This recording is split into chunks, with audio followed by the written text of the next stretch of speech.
रामायण की लगभग सभी कथाओं से हम परिचित ही हैं, लेकिन इस महाकाव्य में रहस्य बनकर छुपी हैं कुछ ऐसी छोटी छोटी कथाएं जिनसे हम लोग परिचित नहीं हैं।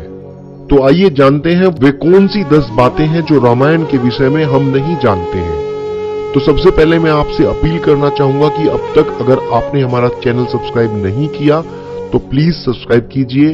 अद्भुत रहस्य। कथा नंबर 1।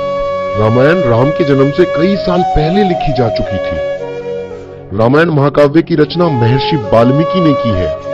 इस महाकाव्य में 24,000 श्लोक, 500 उपखंड तथा उत्तर सहित 7 खंड हैं। रहस्य नंबर 2। वाल्मीकि रामायण के अनुसार भगवान श्री राम का जन्म चैत्र माह के शुक्ल पक्ष की 9वीं तिथि को पुनर्वसु नक्षत्र में कर्क लग्न में हुआ था। उस समय सूर्य, मंगल, गुरु और शनि ग्रह अपने उच्च स्थान पर विद्यमान थे तथा लग्न में चंद्रमा के साथ गुरु विद्यमान थे। यह सबसे उत्कृष्ट ग्रह दशा होती है। इस घड़ी में जन्म लिया बालक अलौकिक होता है। रहस्य नंबर 3। जिस समय भगवान श्री राम वनवास गए थे उस समय उनकी आयु लगभग 27 वर्ष थी। राजा दशरथ श्री राम को वनवास नहीं भेजना चाहते थे, लेकिन वे वचनबद्ध थे। जब श्री राम को रोकने का कोई उपाय नहीं सूझा तो उन्होंने श्री राम को यह भी कह दिया कि तुम मुझे बंदी बनाकर स्वयं राजा बन जाओ। रहस्य नंबर 4। रामायण के अनुसार समुद्र का पुल बनाने में 5 दिन का समय लगा। पहले दिन वानरों ने 14 योजन, दूसरे दिन 20 योजन, तीसरे दिन 21 योजन, चौथे दिन 20 योजन और 5वें दिन 23 योजन पुल बनाया था। इस प्रकार कुल 100 योजन लंबाई का पुल समुद्र पर बनाया गया। यह पुल 10 योजन चौड़ा था। 1 योजन लंबाई लगभग 13 से 16 किलोमीटर होती है। रहस्य नंबर 5।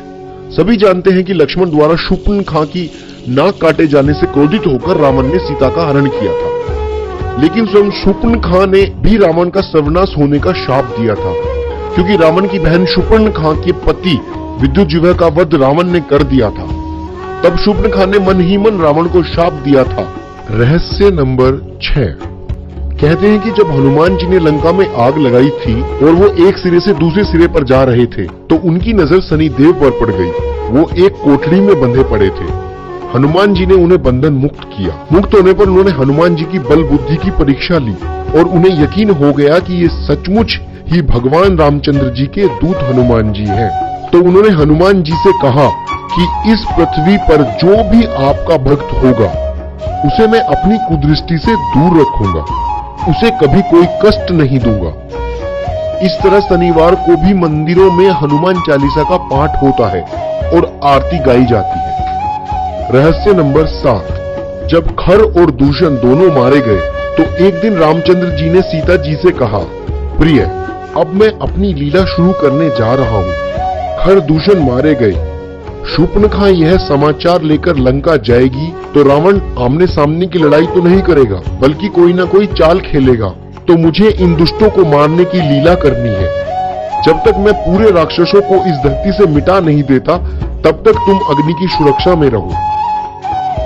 भगवान रामचंद्र जी ने उसी समय अग्नि प्रज्वलित की और सीता जी भगवान श्री रामचंद्र जी से आज्ञा लेकर अग्नि में प्रवेश कर गई। सीता माता जी के स्थान पर ब्रह्मा जी ने सीता जी का प्रतिबिंब सीता जी बनाकर उनके स्थान पर बिठा दिया। रहस्य नंबर 8। अग्नि परीक्षा का सच। रावण जिन सीता माता का हरण करके ले गया था वे सीता माता नहीं बल्कि उनका प्रतिबिंब था।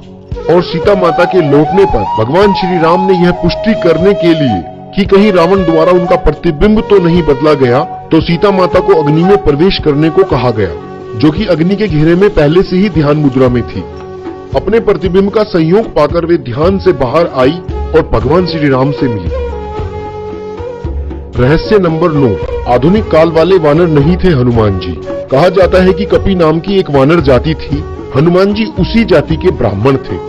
शोधकर्ताओं के अनुसार भारतवर्ष में आज से 9 से 10 लाख वर्ष पूर्व वानरों की एक ऐसी विलक्षण जाति में विद्यमान थी जो आज से लगभग 15,000 वर्ष पूर्व विलुप्त होने लगी थी और रामायण काल के बाद लगभग विलुप्त ही हो गई। इस वानर जाति का नाम कपि था। मानव नुमा यह प्रजाति मुख और पूंछ से बंदर जैसी नजर आती थी। भारत में दुर्भाग्यवश कपड़ी प्रजाति समाप्त हो गई, लेकिन कहा जाता है कि इंडोनेशिया में बाली नामक द्वीप में अब भी पूंछधारी जंगली मनुष्य का अस्तित्व विद्यमान है। रहस्य नंबर 10। विश्व में रामायण वाचन करने वाले पहले वाचन कोई और नहीं बल्कि भगवान श्री राम के पुत्र लव और कुश थे, जिन्होंने राम कथा स्वयं अपने पिता श्री राम के आगे गाई थी। पहली राम कथा पूरी करने के बाद लव कुश ने कहा, हे पितु, भाग्य हमारे जागे, राम कथा कही राम के आगे। तो दोस्तों, ये थे 10 अद्भुत रहस्य रामायण के, और बहुत सारे रहस्य हम आपके सामने लाएंगे। तो तब तक आप हमारा चैनल सब्सक्राइब करें। धन्यवाद।